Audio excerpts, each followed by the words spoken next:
He can do it. I don't know if he will, but he can do it.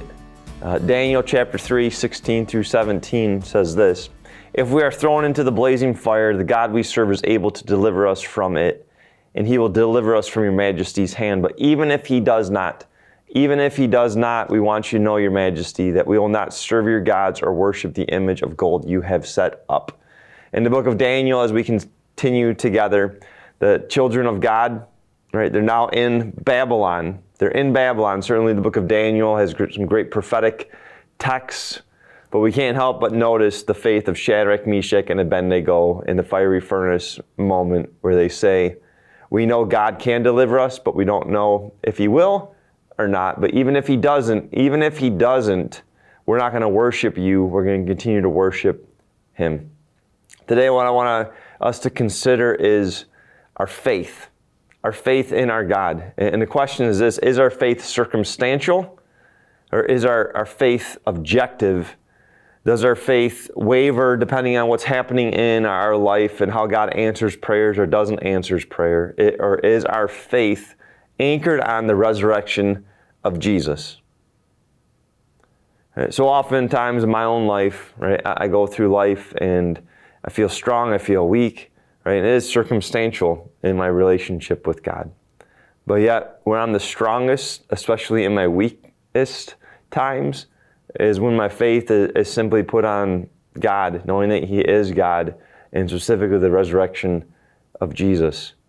Right? Life can be hard, right? There can be temptations, there can be those fiery furnace moments. And how do we handle that?